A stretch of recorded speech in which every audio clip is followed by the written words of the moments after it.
You may have heard of love languages, the way that people naturally give and receive love, from Gary Chapman.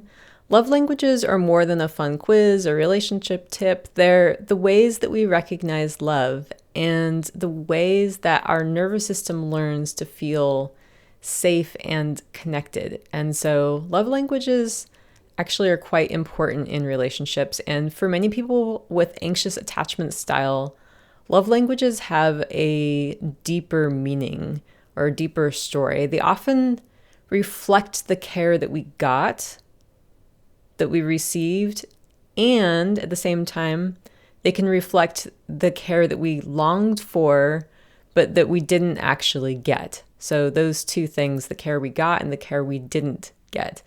So understanding your love language can help you to see your relationship patterns with more compassion.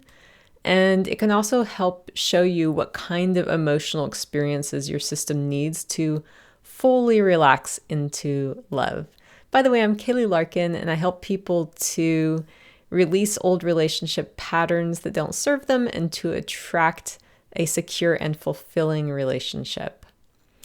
So let's talk about two ways that love languages form. And there's these two main influences behind our love languages. There's the unmet needs, and then there's the learned expressions of love. Both of these can shape how we give and receive love as adults. So sometimes your strongest love language points directly to what felt like it was missing. For example, if affection was rare in your past, physical touch might now feel deeply reassuring. If you didn't hear words of appreciation growing up, then you might love hearing words of affirmation. Or if no one made consistent time for you, maybe people were busy with work or other tasks, then quality time might feel like proof that you matter. And for someone with anxious attachment, these needs can feel particularly vivid. And when these needs get met, then there's a sense of peace and a sense of like fulfillment and relaxation. And when they're not met, then sometimes people get into old patterns of tension or worry, right? Because typically we're happier when we're getting our needs met. It's not a matter of sensitivity. It's more like we are remembering what inconsistency felt like at a somatic level, and we're wanting to prevent that. So love languages can also reflect the ways that affection was expressed in your early environment. So, for example, if your family showed love through acts of service like cooking meals or helping out at school or just providing in a bigger sense, then that might be what love feels like to you. On the other hand, if your parents expressed care through gifts or really practical gestures, you might feel more comfortable showing love that way as well, because we do tend to repeat what we know. And for people with anxious attachment style, this can mean giving love in the way that they learn to, often through effort or caretaking or like deep attention, hoping that that will bring that closeness in return. And it's not, it is like people are trying to earn love, but not consciously. It's about seeking safety through familiar patterns. So most of us have a mix of both. We have a mix of what we received and what we missed out on. So maybe you had lots of quality time, but very little affection. So now you value both. You value the closeness and you value touch.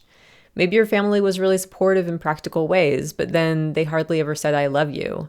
And so acts of service feel good, but words of affirmation also really resonate because you didn't get those. Your love languages can hold both this kind of comfort and a longing. They're part of your emotional history.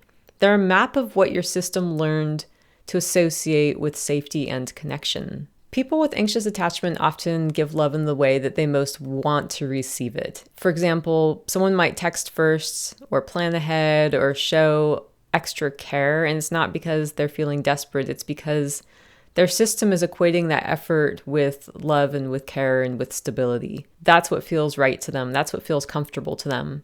And then when that effort isn't reciprocated, then they interpret it as disconnection. Something may be wrong or something may not be wrong, but in the body, it feels like disconnection.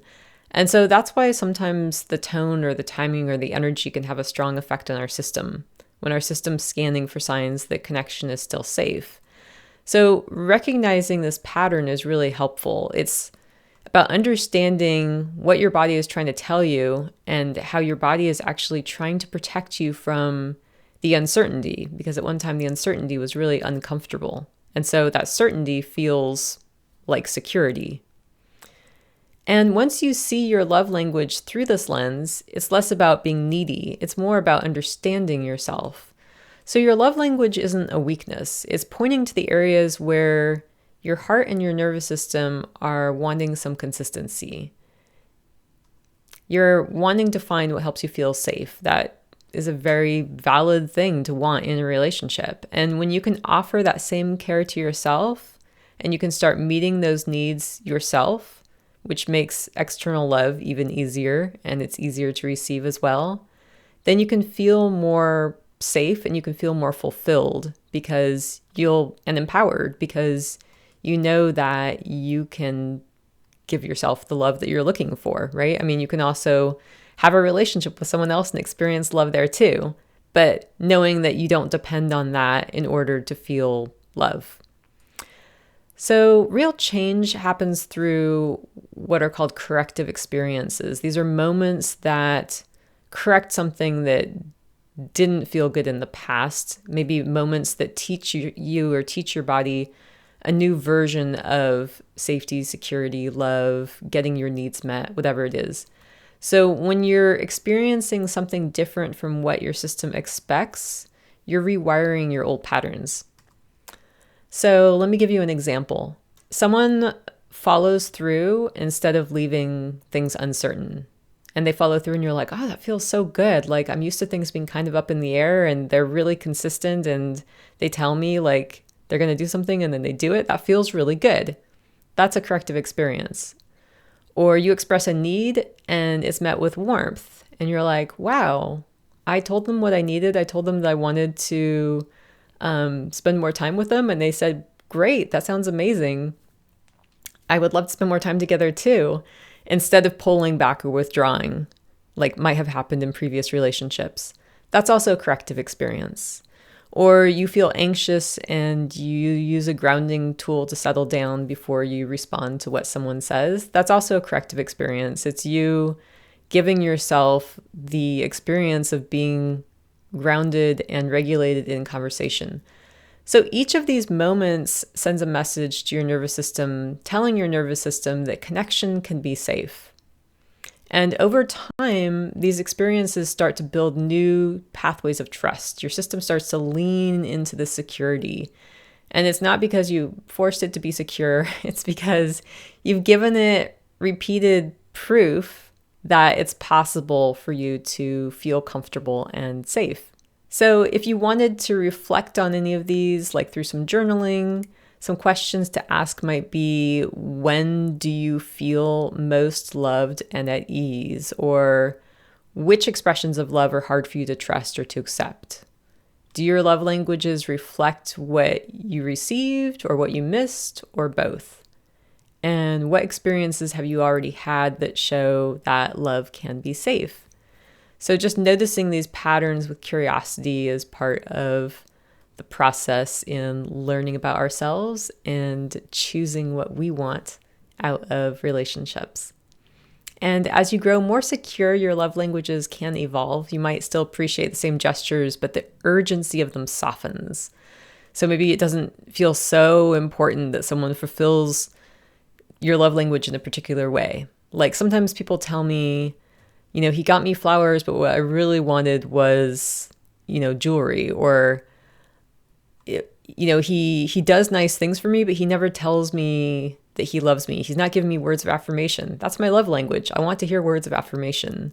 And as you do the work, that the urgency of that needing to be in exactly the way you need it to be, it softens a little bit. So it doesn't feel quite as urgent. It's more like you can recognize that someone is giving you love in the way that they're giving it to you.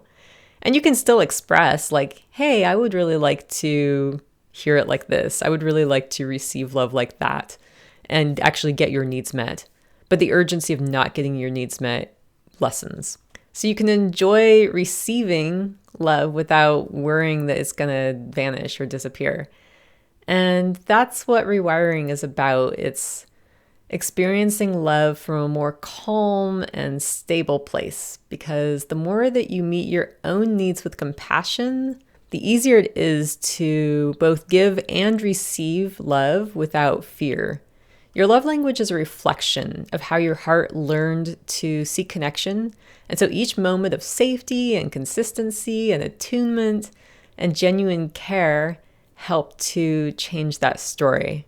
So as you understand them better, you can bring that care and compassion to your relationships, including the one that you have with yourself.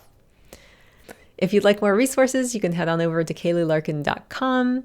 Check out my blog, check out the Secure Love Toolkit for anxious attachment style, which helps you date in a calm and confident way and get ready to attract a secure relationship. Hope you enjoyed this video. Leave a comment if it resonated, and I look forward to seeing you in the next one. This is Kaylee Larkin, wishing you a beautiful relational journey.